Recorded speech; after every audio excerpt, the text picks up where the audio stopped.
Bueno chicos, espero que se encuentren muy bien. Un placer para mí saludarlos otra vez. Bienvenidos otra vez al canal y bienvenidos a otra clase de repaso grabado como lo hemos estado haciendo durante este año.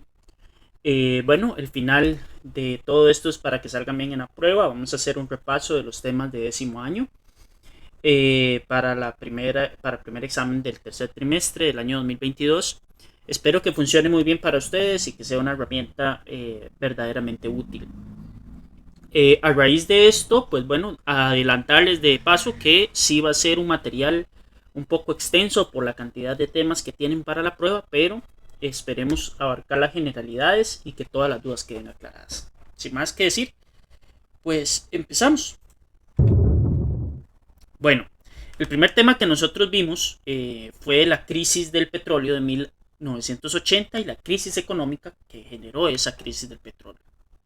Pero antes tengo que darles un poquito los antecedentes. Para el año 1960 se creó una organización que se llama la Organización de Países Exportadores de Petróleo. Esa organización, más conocida como la OPEP, se va a encargar de distribuir y vender a precios bastante accesibles y bastante competitivos el crudo del petróleo. Bueno, resulta que hay un conflicto que se va a estar desarrollando en Medio Oriente, que la vamos a desarrollar un poco más adelante, que es la guerra del Yom Kippur, que es una guerra entre algunos de estos estados árabes contra el Estado judío de Israel. Eso va a generar que el precio del petróleo aumente sensiblemente. Y al aumentar el precio del petróleo, pues aumenta evidentemente el costo de la vida. ¿Cuáles son los países más afectados? Aquellos países como el nuestro, que no tienen reservas de petróleo y que no producen petróleo. Eso va a generar que al aumentar los precios aumentan las materias primas y los productos finales salgan muchísimo más costosos, generando así que las empresas no sean viables, no se puedan mantener y terminen quebrando. Entonces, la crisis va a afectar a los países potencia, a los países que están en vías de desarrollo y por supuesto el nuestro no es una excepción. Bueno, el alza de los precios se va a producir en los años 70 principalmente porque estos mismos países de la OPEP empezaron a presionar a las potencias y a otras zonas del mundo mediante amenazas. ¿Por qué? Porque ellos tienen el control de un producto que es base para la economía de cualquier zona del mundo y cualquier país necesita petróleo. Al generar esto y al empezar a subir el precio del crudo hasta casi $100 el barril, va a generar que haya una presión muy grande sobre las economías a nivel global. Y se dan cuenta también los países industrializados principalmente que no pueden ser tan dependientes de mercados que no les brindan las garantías necesarias de abastecimiento del petróleo. Bueno, como consecuencia de estas crisis vamos a tener que se frena el ritmo de crecimiento económico, que crece la inflación, que aumenta el desempleo, que las industrias cierran y que la compra de materias primas se encarece muy fuertemente. Para América Latina, ¿qué consecuencias vamos a tener? Pérdida de empleos, mayores hambrunas, inestabilidad política, caída del modelo de sustitución de importaciones que se aplicaba en toda América Latina, cierre de empresas, cierre de industrias, eh, aumento de miseria, que no se puedan suplir las necesidades básicas, etcétera, etcétera, etcétera. Y eso también va a repercutir en otras partes del mundo, porque también Estados Unidos tiene cierre de empresas, también tienen inflación, también tienen devaluación de la moneda y también tienen incapacidad para producir el petróleo que en ese momento necesitaba Estados Unidos. Y eso va a generar un choque global a nivel económico que genera esta crisis económica que estamos observando. De ahí aparece un nuevo modelo económico. El nuevo modelo económico es el modelo neoliberal, que se empieza a implantar en diferentes países del mundo a partir de los años 70.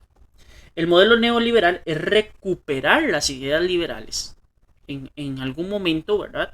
En donde se puedan establecer la libertad de comercio, la libertad de expresión, la libertad individual, que se cubra el individuo por encima del Estado y quitarle un poco el papel protagónico que tiene el Estado en la intervención de la economía. El modelo neoliberal es basado en el modelo liberal desarrollado durante el siglo XIX y siglo XX, principios del siglo XX, y viene a cambiar todos los sistemas económicos prácticamente que del mundo, porque hay que replantear el papel del Estado y el funcionamiento del Estado. Antes había un Estado que se llamaba Estado benefactor o Estado gestor, y ahora hay un Estado que es menos interventor, interviene menos en la economía. Y eso va a generar que haya un cuestionamiento sobre el papel del Estado. Si es cierto que la economía como tal, el comercio, el producto, la gente, las personas, son realmente los que regulan el mercado a nivel global. Y de aquí surgen estas nuevas filosofías, que son filosofías de derecha, que buscan principalmente que el Estado sea tan pequeño que tengan pocos impuestos. Y a partir de esos pocos impuestos, pues bueno, generar riqueza a las personas. Es una idea que se ha aplicado durante algún tiempo, que en momentos ha funcionado y en momentos no. Al igual que el estado de bienestar o el estado gestor, en algún momento funcionó, en otros momentos no. Todo es un sistema coyuntural de qué es lo que está pasando en el contexto para que un sistema funcione realmente o no. En América Latina, como les decía, en 1982, casi todos los países latinoamericanos y caribeños tenían que buscar formas de compensar y no quitarle a la gente el estilo de vida que habían tenido durante los años 50, 60 y 70. Es por tanto que ellos buscan, al aumento del precio del petróleo, buscar cómo el Estado como tal genera un bienestar para su población. ¿Y cómo lo hacen? Con deuda. Los países empiezan a endeudar, pero es un nivel de deuda al que se accedió en aquel momento con organismos internacionales como el Fondo Monetario Internacional, como el Banco Mundial, que van a generar que los estados latinoamericanos tengan un sobreendeudamiento para compensar todas aquellas debilidades que tenía el modelo agroexportador y tratar de cambiar a un modelo más neoliberal. Sin embargo, eso ha tenido repercusiones muy serias.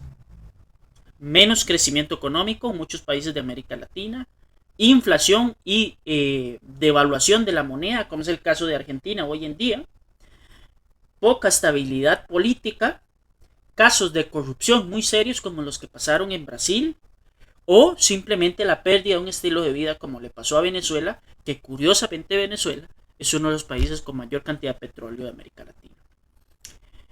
En el caso de nosotros, de Costa Rica, ¿cómo nos golpeó? Acabó con nuestro modelo económico.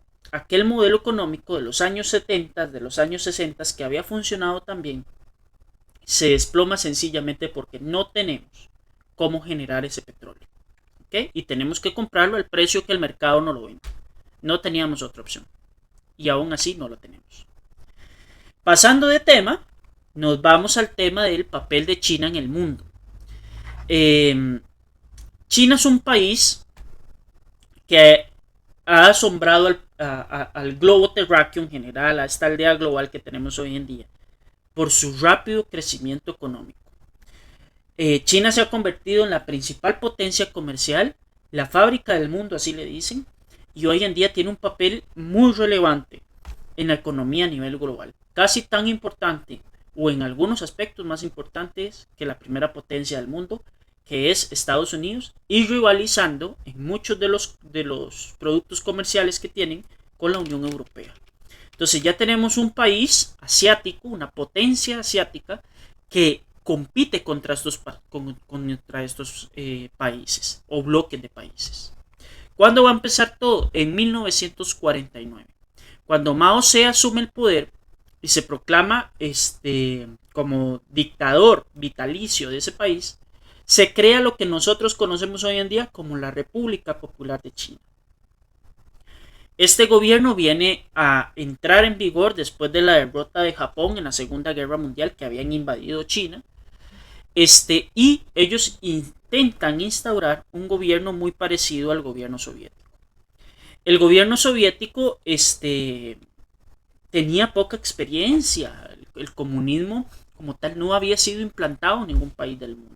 Entonces también es un experimento para China pues tratar de ver si este modelo económico era funcional. Tiene dos etapas. La primera etapa es una etapa de transición y colaboración entre los no comunistas y los comunistas. Y la economía va a crecer un 5% anual, lo cual es bastante importante para un país de las dimensiones que tiene China actualmente. Ok, bueno, continuando con el tema, después se viene lo que es la construcción del socialismo. Cuando se instaura este modelo comunista en China, se tienen que buscar variantes, porque no es lo mismo la población de la Unión Soviética, que es muchísimo más diversa étnicamente, a la población china, que sí tiene sus diferencias, que evidentemente sus zonas o sus provincias tienen cambios muy diferentes entre una cosa y la otra. Pero es como más sencillo instaurar porque se está construyendo desde cero. Entre 1953 y 1965 se trató de implantar un modelo socialista al estilo soviético. ¿Qué se hizo? Se colectivizaron las tierras agrícolas y se impulsó la industria pesada. ¿Qué es la industria pesada en China? Fábricas de construcción, astilleros para la creación de construcción de barcos, todo lo que tenga que ver con industria de tecnología y principalmente industrias de ensamblaje de grandes de aparatos mecánicamente muy grandes. Y en 1958 se implementó una política que se llamaba el Gran Salto hacia adelante, que era crear unas unidades económicas para la producción y el autoabastecimiento de las zonas. Es decir, que las zonas produzcan, pero al mismo tiempo se autoabastezcan. Eso va a generar que el modelo que se estaba impulsando por Mao Zedong entre en crisis, porque es muy difícil controlar la cantidad de población que tiene China versus la planificación correcta. Y el partido que estaba tomando fuerza en aquel momento, el Partido Comunista, no tiene la capacidad en sus funcionarios de poder controlar la gran cantidad de población que tiene China en aquel tiempo y que tiene todavía hoy en día. Entonces entra en una crisis ese socialismo chino porque no se adapta a las necesidades del país en ese momento. Es por eso que, bueno, entre 1965 y 1976 se lleva a cabo esta revolución cultural, que era recuperar todos los valores chinos, recuperar todas aquellas costumbres y tradiciones que eran pertenecientes de este país que se habían perdido por la invasión de Japón, pero al mismo tiempo Mao Zedong es acusado de que es un dictador y recibe fuertes sanciones por eso. Mao hace un movimiento tan revolucionario que le pide a la gente, estudiantes muy jóvenes, que se unan a una guardia que se llama la Guardia Roja y se llama el Ejército de Mao. Cuando pasa esto, esta idolatría por Mao, esto se convierte en un descontrol porque es una filosofía totalmente absolutista, es una filosofía muy peligrosa que llevó a los extremismos. Esta gente de los guardias rojas llevaron grandes matanzas a cabo. Mao no tenía el control e incluso murieron millones de personas de hambre, millones de personas perseguidas políticamente, etcétera, etcétera. Cuando Mao Zedong muere en el año 1976, va a quedar su sucesor, que es Deng Xiaoping, y él impulsa un nuevo modelo económico en China. Cuando llega Deng Xiaoping al poder, China empieza a cobrar relevancia, porque se crea una cosa que se llama el comunismo chino o el socialismo chino. ¿Qué es lo que hace China a partir de 1978?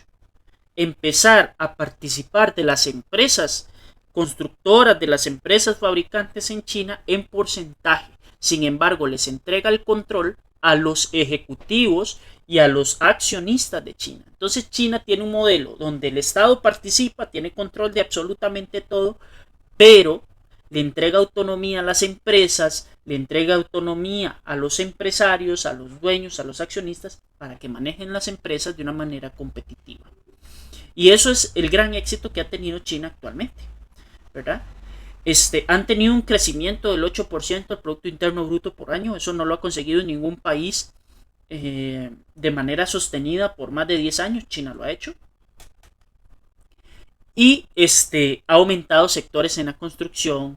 El servicio se ha pasado a un segundo plano el tema agrícola, el tema ganadería, y se ha pasado por tomar una industria, por tomar una prestación de servicios y ser competencia de muchos de estos países que tienen marcas muy colocadas como Apple, como Microsoft, industrias automovilísticas como Mitsubishi o Toyota en el caso japonés. Entonces China se ha convertido en la fábrica del mundo con este modelo y eso les ha generado tener grandes réditos económicos y comerciales. ¿Okay? Y cuando usted tiene grandes réditos económicos y comerciales en este mundo moderno del siglo XXI, pues evidentemente va a adquirir poder y relevancia en la toma de decisiones. Tanto es así que China está en el proceso de convertirse en un país del G8, donde se toman las principales decisiones a nivel económico, político y social en el mundo, ¿no? China ha buscado expandir su área de influencia. Y dentro de lo que ha buscado expandir, pues su gran rival es Japón, encabezado por Tokio. Y ha buscado establecer incluso alianzas militares con países japoneses, con países asiáticos, perdón, con el fin de que tengan algo establecido en caso de que el bloque occidental, que siempre se ha mantenido junto, que siempre se ha defendido a sí mismo, tuviera alguna situación con China. China ha tomado o tiene litigios en terrenos en Vietnam, en Filipinas, en Tailandia, y ahí ellos van expandiendo poco a poco su área de influencia. Tiene acuerdos con Corea del Norte, ¿verdad? Con todo lo que implica Corea del Norte actualmente, que lo vamos a desarrollar un poquito más adelante. Y así China sigue creciendo y sigue creciendo. Poco a poco va aumentando su área de influencia y aquí llegamos a África. En África los chinos, ¿qué buscan? Algo que ellos no tienen y que tal vez en algún momento pueda ser perjudicial para los chinos, que es precisamente el que no cuentan con grandes reservas de petróleo. Pero se han logrado establecer en África, un continente que el subdesarrollo es la generalidad, y han hecho buenos acuerdos en el importar petróleo, lo importan el 62% del petróleo que compra China desde África, 17% de minerales, 7% de productos agrícolas, y hacen que el 86% en estos 3 capítulos sean importados de África. ¿Qué ha hecho China? Establecer empresas transnacionales que generan empleo, que generan fuentes de ingresos para países africanos y también le exporta productos como ropa, calzados, maquinaria, equipos de transporte, manufacturas, entre otras cosas, que ha generado que China también en África haya encontrado un mercado de venta. Este fortalecimiento de relaciones comerciales ha generado que China se vaya colocando como una potencia a nivel global.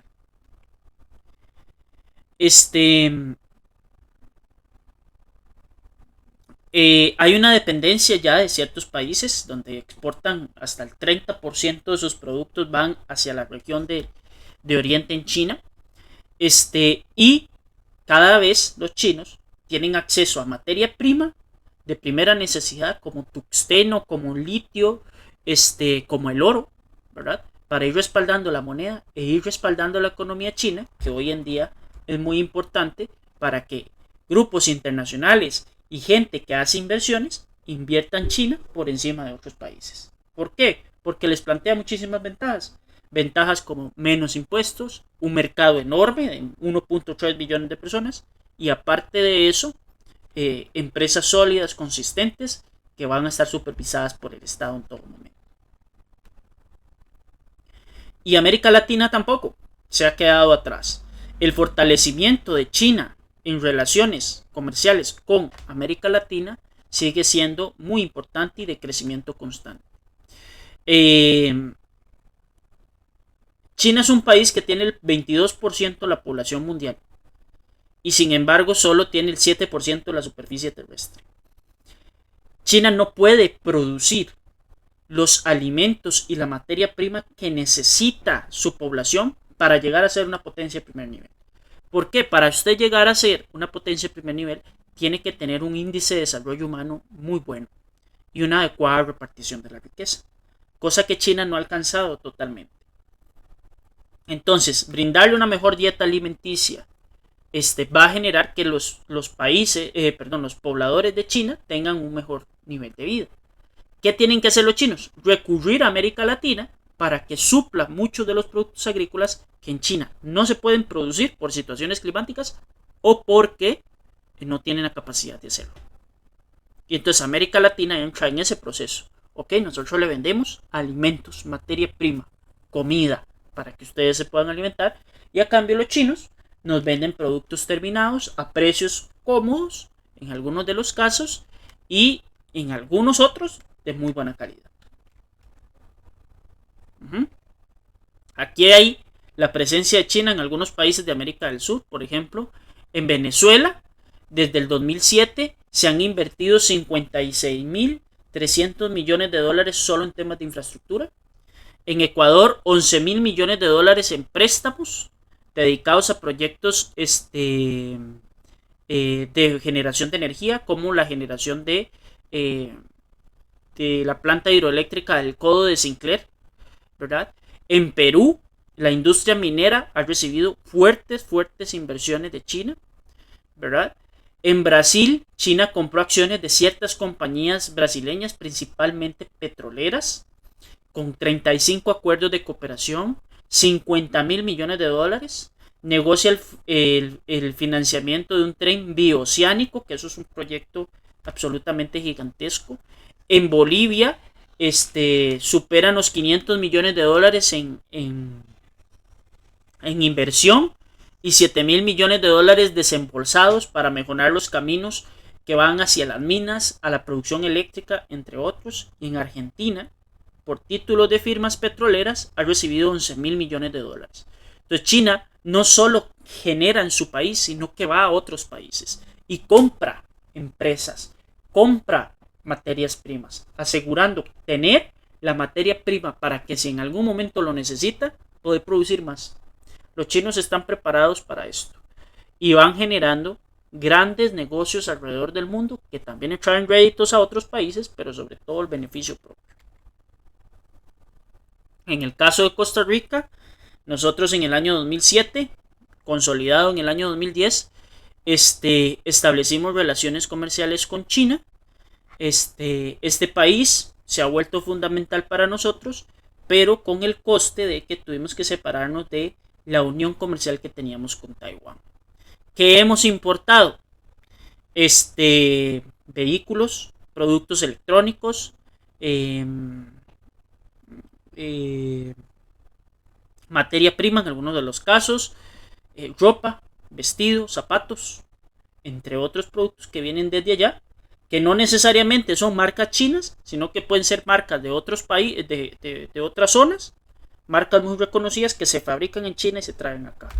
Y nosotros le hemos exportado materia prima en alimentos, le hemos prestado servicios, que es un mercado que va a ir creciendo en prestación de servicios, y alguno que otro producto agrícola que se ha convertido muy importante para ellos, ¿verdad?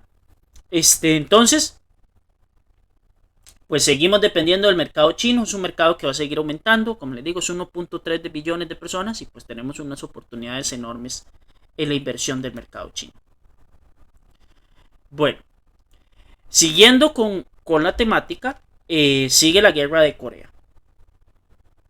La guerra de Corea se puede explicar de muchas formas y de múltiples perspectivas. La perspectiva que les voy a dar es desde la perspectiva del bloque que ganó, que es el de Corea del Sur. Corea había estado dividida antes del año 1950 por el paralelo 38 grados. Ahí. Se separaban Corea del Norte y Corea del Sur. Corea del Norte con una ideología comunista apoyada por China y Rusia, y Corea del Sur apoyada por Estados Unidos. Entonces, Pyongyang, la capital de Corea del Norte, es de corte comunista y Seúl, capital de Corea del Sur, de corte capitalista. ¿Ok? El conflicto va a estallar en 1950, cuando Corea del Norte decide invadir Corea del Sur por el sueño de tener una sola península de Corea. La ONU manda y dice que hay que hacer una intervención militar en Corea del Sur. La invasión de Corea del Norte fue tan agresiva, tan agresiva, que Corea del Sur casi que fue derrotada. Con la intervención de Estados Unidos brindándole armamento, brindándole preparación, en algunos momentos hasta soldados, equipos, tanques, carros, etc., armas, hace que Corea del Sur logre recuperar lo que había perdido. ¿Ok? Y empieza un periodo de negociación entre Corea del Sur, Corea del Norte, Estados Unidos y China, que habían mandado refuerzos a estos países para este conflicto. La guerra fue sumamente fuerte, costó miles de vidas, decenas de miles de vidas, entre muertes de civiles, muertes de personas adscritas a los ejércitos, y se logra un acuerdo que ya estaba establecido, que es mantener la línea divisoria entre dos países que no se tenían que haber entrado en un conflicto, pero que lo hicieron, sus razones tendrán, y quedó la división en el mismo lugar donde estaba, en el paralelo 38 grados, que como yo les decía en clase, de la zona militar más tensa del planeta. ¿Se logró ese armisticio? Sí. Resulta que las tensiones aumentaron durante un periodo porque Corea del Norte tiene un programa nuclear. Y son programas nucleares no solo de energía, sino programas nucleares de armas de destrucción masiva. En el año 2013 se logra comprobar que Corea del Norte tiene armas nucleares de corto, mediano y largo alcance. Y Corea del Norte hace una amenaza de su líder Kim Jong-un de lanzar bombas nucleares contra su vecino Corea del Sur. Y ellos realizaron pruebas. En el 2016 se lanzaron 2 misiles balísticos que cayeron en el Océano Pacífico pasando por encima de Japón, generando explosiones muy poderosas de hasta 50.000 kilotones. Para que tengan una idea, aquí como lo ven ustedes en la imagen, la bomba de Hiroshima es de 15 kilotones y la bomba H, que es una bomba de hidrógeno, es de 50.000 kilotones. Ustedes podrán tener idea de lo que puede significar tirar una bomba de estas características en una zona poblada de Corea del Sur. Afortunadamente, a partir de la elección de Mao Jae-in, el presidente de Corea del Sur, en el año 2017 empieza un periodo de diálogo. Y con él se pone un fin formal a la guerra entre Corea del Sur y Corea del Norte. Se supone que dentro de los acuerdos hay un proceso de desnuclearización de Corea del Norte. Sin embargo, lo que se ha solicitado para que eso pase es un respeto absoluto al régimen político norcoreano y el régimen de Pyongyang, ¿verdad? De este señor que ustedes ven en pantalla, Kim Jong-un, en donde no haya una intervención de otros países, ni que haya intentos de otros países por buscar que en Corea del Norte se ponga un régimen democrático. Ese es el acuerdo en principio que se tiene, de momento se ha respetado y se mantiene. ¿Okay? En cuanto a este acuerdo militar, este acuerdo político se rompa, vamos a tener noticias de Corea del Norte otra vez. Siguiendo con los contenidos, tenemos el conflicto de Israel y Palestina. Este es un conflicto sumamente complejo, es un conflicto generado por las Naciones Unidas y que es un conflicto que no va a tener un acuerdo final satisfactorio para los dos países o las dos poblaciones. Que Palestina existe casi que desde 1453, cuando se establece el Imperio Turco Otomano en la zona, Una vez que se celebra la Primera Guerra Mundial, o pasa la Primera Guerra Mundial, perdón, el Imperio Turco Otomano queda disuelto y Palestina queda como una zona autónoma, como un país. Eso va a generar que el Imperio Británico asuma el control de varias zonas alrededor de Palestina y de Palestina mismo, y el Reino Unido empieza a administrar esa zona. Eso va a generar que muchos judíos empiecen a migrar desde los años 20, 30 hacia el Estado de Israel, porque el Estado de Israel, o lo que se conocía en aquel tiempo como Palestina, es la tierra prometida de los judíos. Es una tierra sagrada para ellos. Cuando ellos empiezan a migrar, empiezan a establecerse en esta zona gran cantidad de personas judías. Y eso va a generar un conflicto. Porque el Estado judío y el Estado árabe, a pesar de que son religiones hermanas, no se llevan bien. ¿Okay? Cuando termina la Segunda Guerra Mundial, se crea un plan compensatorio para la población judía que había sido exterminada por el régimen nazi en un aproximado de más o menos 6 millones de personas. Entonces la Organización de las Naciones Unidas toma la decisión de crear el Estado Judío de Israel, en donde se va a agarrar la zona de esa península, de esa zona geográfica, y se va a dividir en dos partes. Una parte para el Estado palestino y otra parte para el Estado judío. ¿Ok? Entonces, a Israel iba a tocar Teherán y otras zonas, que es el norte del país, y el sur del país va a estar dividido por Cisjordania, que va a ser el Estado palestino. Obviamente los palestinos se encuentran molestos porque ellos aseguran que están ahí desde hace muchísimo tiempo. Para el año antes de 1947, los palestinos ocupaban el 100% de la población en Israel y tenían 100% el control.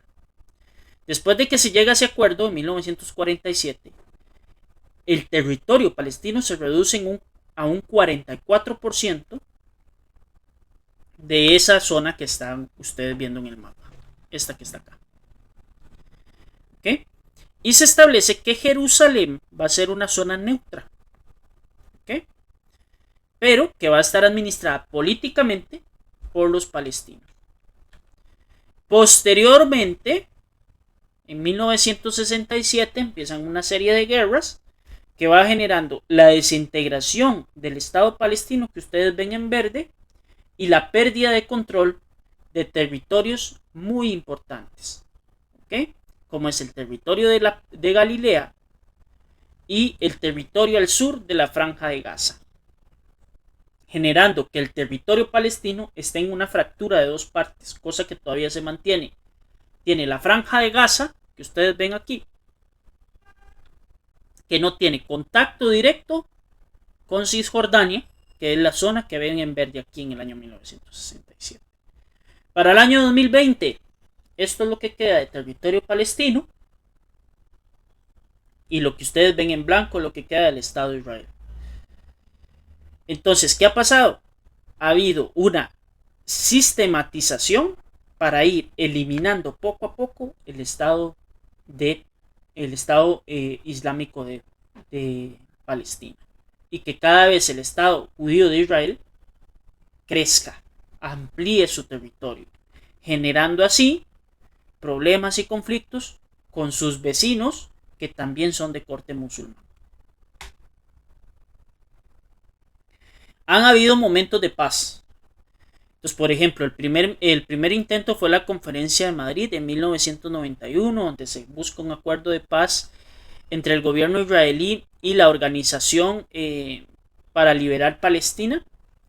Un año más tarde se acuerda que la Autoridad Nacional Palestina, dirigida por ese hombre que está en el fondo, que es Yasser Arafat, Premio Nobel de la Paz, tenga legalidad, y en 1995 se firmó un acuerdo de autonomía para Cisjordania, es decir, Cisjordania va a ser un país. ¿Okay? Estos son los conflictos que se han celebrado en esta zona. la guerra de 1948 y 49 contra sus vecinos, Líbano, Siria, Jordania, Irak y Egipto, que le declaran la guerra porque consideran que Israel se va a convertir en un estado base para las potencias de Occidente. Estados Unidos, Francia, el Reino Unido. Son derrotados todos los países, gana la guerra Israel. Después se viene el 1956, cuando Egipto nacionaliza el canal de Suez, este acto que afecta los intereses de Alemania y el Reino Unido. Se alían estos países con Israel e iniciaron una ofensiva contra Egipto. La ONU intervino y condenó la participación de Europa por eso. Después se viene la guerra de los 6 días, que es Egipto, Jordania e Irak, que forman un pacto para bloquear a Israel a la salida del mar. Eso hace que los israelitas ataquen y en 6 días el ejército de Israel derrotó a los árabes, ocupando la península de Sinaí, Cisjordania quitándosela a los palestinos, los altos del Golán y la franja de Gaza. La ONU interviene otra vez y ordena a Israel el desalojo de los territorios ocupados. Los judíos se niegan, pero posteriormente algunos de esos territorios son liberados. Y por último tenemos la guerra del Yom Kippur, en donde Egipto, Arabia Saudita, Irán, Marruecos y Siria atacan a Israel. Cuando este país empezó a perder, Israel empieza a perder, optaron por varias estrategias. Dentro de las cuales de esas estrategias hay intervención de Occidente. ¿Okay? Y lo que empiezan a hacer es disminuir el petróleo y el aumento sensible del petróleo, del precio del petróleo. Es por esta guerra que empieza la crisis de los años 80. Porque los países que ustedes ven enlistados ahí, Arabia Saudita, Irak, Siria, Marruecos, son países que pertenecen a la OPEP. Y entonces la OPEP empieza a ejercer presión para tratar de bloquear el desarrollo que tenía Israel a nivel militar, a nivel político y a nivel económico. Hoy en día el conflicto sigue muy fuerte, muy fuerte. La autoridad palestina ha ocurrido que no tienen el control absoluto de las zonas que ellos manejan, principalmente las zonas fronterizas, y grupos terroristas como el Estado Islámico, como el grupo Hamas, se han instaurado en la zona y eso ha generado que hayan crímenes contra la humanidad de población israelita. Eso se va a detonar en el año 2014 cuando 3 jóvenes israelíes en un live stream les cortan la cabeza, como cualquier cosa, ¿verdad? Y eso genera que Israel reaccione contra el grupo terrorista de Hamas, lanzando cohetes y bombas de gran precisión en ataques aéreos sobre la franja de Gaza. Lo que pasa es que la franja de Gaza es una zona vulnerable, es una zona donde hay chicos, chicas, niños y niñas pequeñas que son inocentes, que no tienen nada que ver y que han fallecido lastimosamente por este conflicto.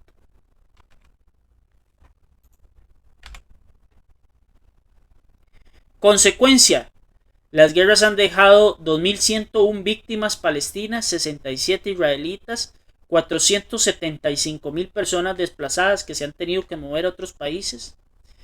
Tras el fin de estos episodios de encrudecimiento, el Consejo de las Naciones Unidas le ha mandado informes y sanciones al Estado de Israel por violar derechos humanitarios internacionales.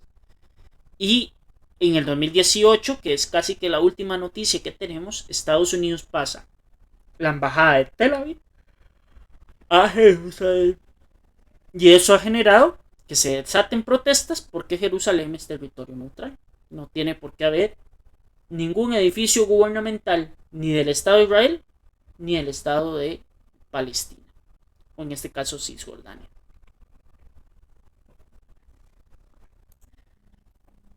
Ok, bueno chicos, siguiendo con los temas, el siguiente es ¿qué hace Rusia en el planeta y qué es su política hoy en día? Rusia a nivel internacional ha recobrado importancia después de la disolución de la Unión Soviética en 1991.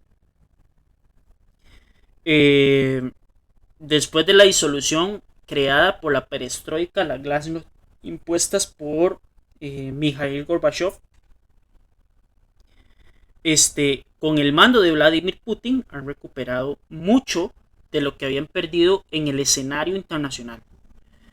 Rusia es un país enorme, es el país más grande del planeta, tiene una diversidad étnica gigantesca, pero sobre todo tiene muchos recursos, y sobre todo recursos naturales, que siguen sin explotar del todo, pero que sí se ha convertido en un país que es absolutamente necesario para Europa, con dos productos: gas natural y petróleo, básicamente.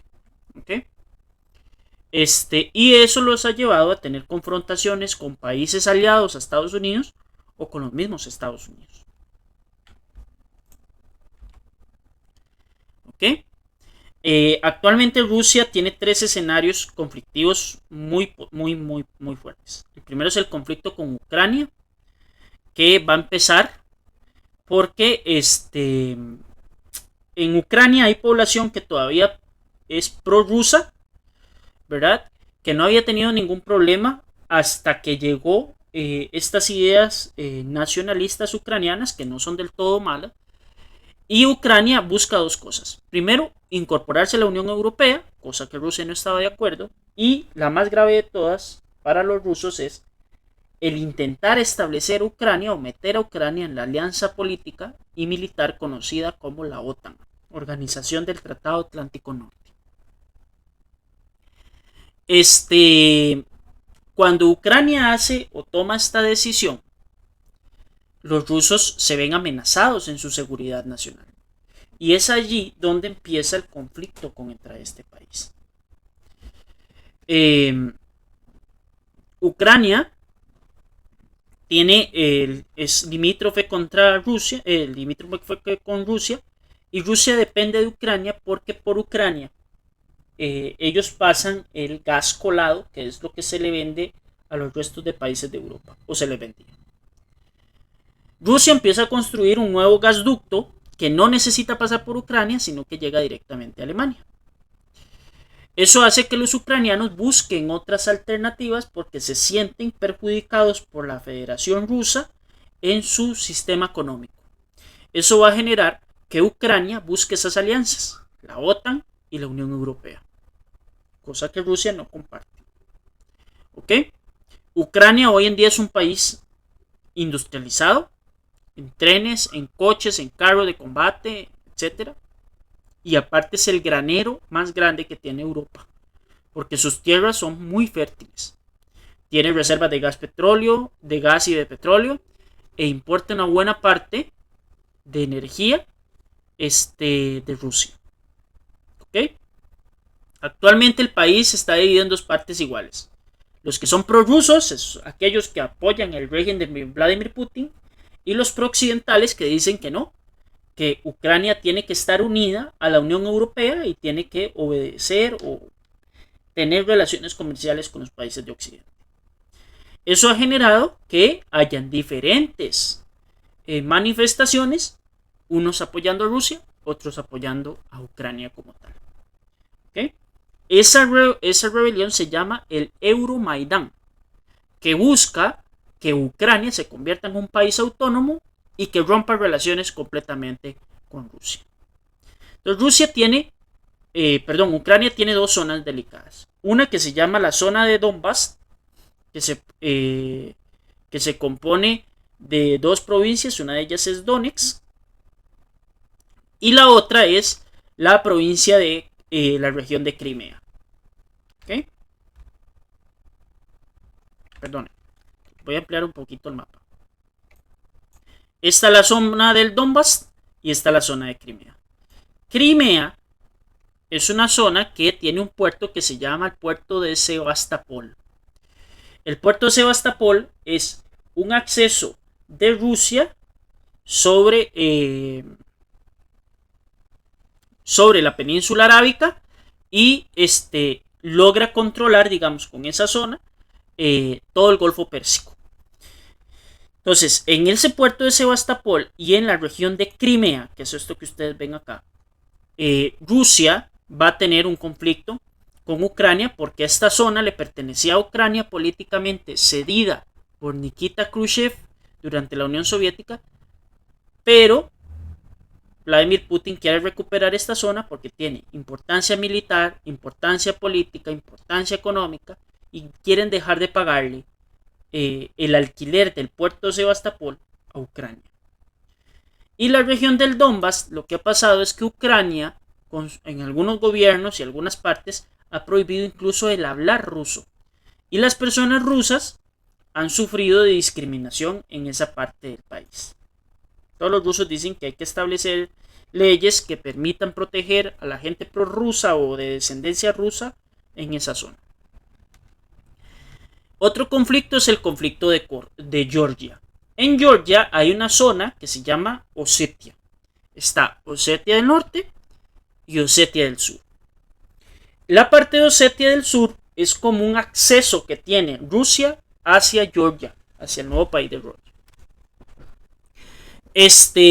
Lo que pasa con Rusia y Osetia del Sur es que Rusia invita a la gente de Osetia a unirse a Rusia, formar un país independiente, pero con apoyo de oficialistas de rusos que han querido que siempre Osetia del Sur se separe de Georgia y que Georgia se quede sin un terreno bastante importante.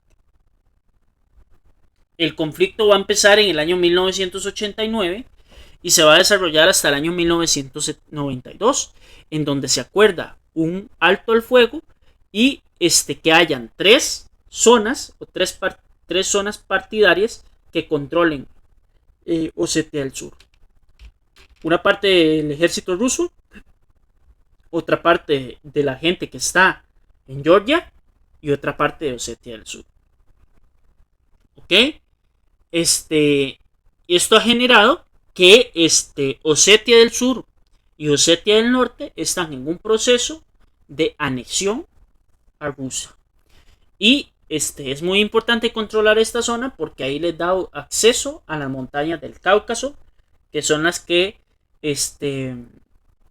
separan la Federación Rusa de algunos países antiguos miembros de la Unión Soviética que hoy en día pues pueden tener ahí alguna influencia económica y política importante. Después se da el conflicto de Siria, que en Siria lo que pasa es que hay un dictador que se llama Bashar al-Assad, que es acusado de utilizar armas químicas en el mundo y con su propia población, y eso hace que Rusia intervenga en Siria porque tiene intereses, principalmente en el petróleo que hay ahí.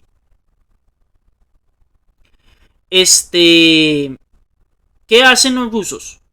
A petición de la Organización de las Naciones Unidas, se crea una investigación con el fin de establecer si realmente los sirios lanzaron en su régimen político, lanzó armas químicas contra su población civil y si es cierto que Bashar al-Assad ha cometido esos crímenes contra la humanidad. Se hace la investigación, no se logra demostrar nada. Estados Unidos dice que sí, en su informe, en efecto, que se han utilizado armas químicas contra su población civil y Rusia dice que no, ¿verdad? Eso ha generado que haya una guerra civil en tres partes. Primero, el régimen político consolidado Bashar al-Assad, dictador de esta zona. Las fuerzas de seguridad sirias, que han matado manifestantes, protestas, etcétera, etcétera, etcétera.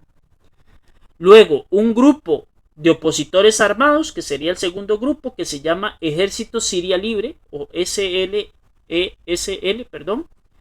y grupos terroristas que buscan el establecimiento de califatos para poder controlar Siria. ¿Okay? En algún momento, el régimen de Bashar al-Assad, si no hubiera sido rescatado por las tropas rusas, hubiera caído y el control de Damasco estaría hoy en día en control del ejército de Siria, el ejército sirio libre, que está intentando tomar el control de estas regiones. Actualmente es una división, es una lucha constante entre tres partes. Un grupo terrorista armado un dictador que quiere seguir postergándose en el poder y un grupo de sirios que consideran que Siria debería ser una transición a la democracia y son apoyados por países de Occidente. ¿Okay? Estas son algunas de las imágenes que ha dejado este conflicto tan desgarrador, tan difícil de analizar y tan complicado de ver en muchas de sus aristas. Para reforzar este tema, sí les recomiendo que vean el video que les puse en los temas de examen. Al igual que ¿por qué se los digo? Porque es necesario manejar los datos, comprender qué es lo que pasa. Después de los años 1948, por todo lo que había pasado con el régimen nazi, se crea la Convención para la Prevención y la Sanción del Delito del Genocidio. ¿Okay? Actualmente, en las últimas fechas, en los últimos 30 años, han habido crímenes contra la humanidad, genocidios contra las personas que han sido exterminadas en masa simplemente por tener una etnia o simplemente por tener una religión o por tener un tipo de pensamiento. ¿Okay? Y lo que se ha buscado en algunos de estos países es la famosa limpieza étnica, en donde se busca que toda la etnia sea igual o parecida. Si hay relación con la filosofía que intentó establecer Adolfo Hitler y su raza aria, es mera coincidencia, ¿no? No hay que ocultar este tipo de cosas. Y ahí va a salir el último tema, que para ustedes es el conflicto de los Balcanes. El conflicto de los Balcanes va a surgir en la península de los Balcanes, que está compuesta por la antigua Yugoslavia, que son los países de Eslovenia, Croacia, Bosnia-Herzegovina, Kosovo, Montenegro, Serbia, Macedonia y Eslovenia. ¿Okay? Después de que termina la Segunda Guerra Mundial, va a quedar como líder de esta zona de Yugoslavia el mariscal Tito, más con su nombre oficial Josip Broz. Él va a fundar una república que se llama República Democrática Federal de Yugoslavia, integrada por estos países: Croacia, Bosnia-Herzegovina, Eslovenia, Macedonia, Montenegro y Serbia. Y bajo el control del mariscal Tito, que lo ejercía desde Belgrado, capital de Serbia, con un estado comunista se mantenía bien controlado. El problema es que la Yugoslavia de ese tiempo se mantenía controlada basada en la figura de una persona, que es el mariscal Tito, no en su institucionalidad.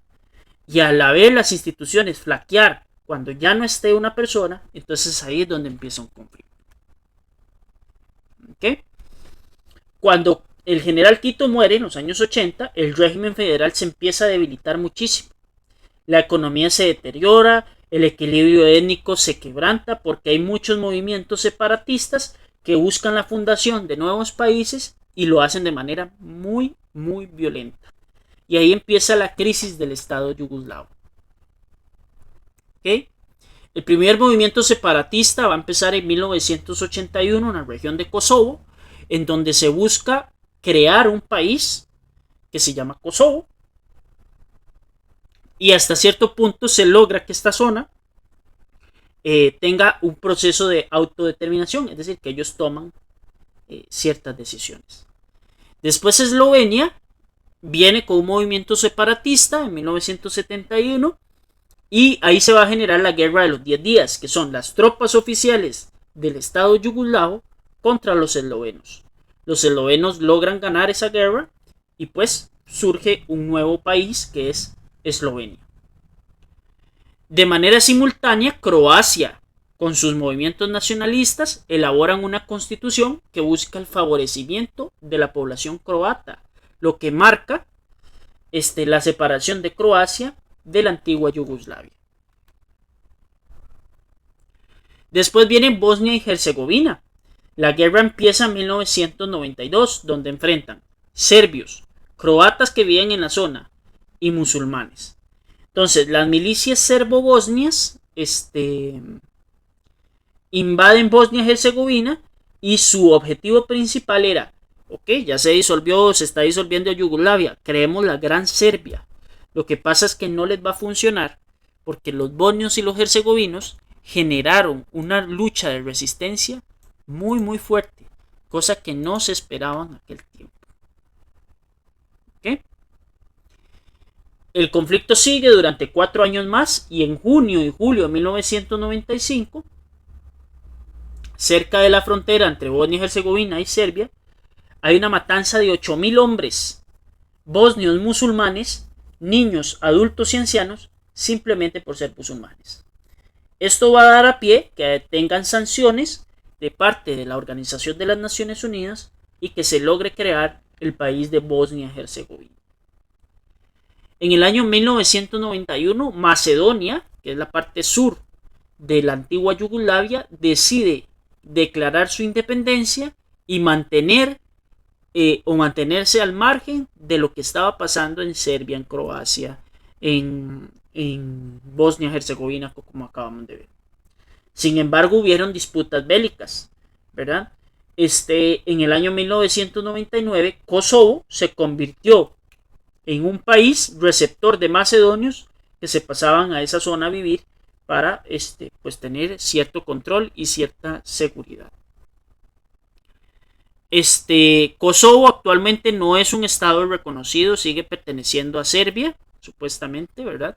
A pesar de que hay un acuerdo de paz, pero la ONU no le ha dado el estatus de país porque sigue siendo la ONU el que controla Kosovo en este momento. ¿Ok? En 2008 se hizo la fundación de la República de Kosovo de manera clandestina, no es aceptada por Serbia. Y en el 2013 ha habido un acercamiento muy fuerte entre los estados de la antigua Yugoslavia, incluido Kosovo, y la Unión Europea, en donde ellos están haciendo lista o están estableciendo ciertos requisitos para poder ingresar a este gran monstruo económico que se llama la Unión Europea. Y bueno, chiquillos, esos básicamente son los temas. Como les digo, para estos dos últimos, si tienen dudas, les recomiendo muchísimo que vean los videos que les puse en los temas de examen para reforzar. En caso de que no comprendan algo, todavía nos queda tiempo para la prueba. Y nada más desearles que muchísima suerte, muchas bendiciones y que les vaya súper bien. Chao. Cuídense. The way that things have been, oh, ooh.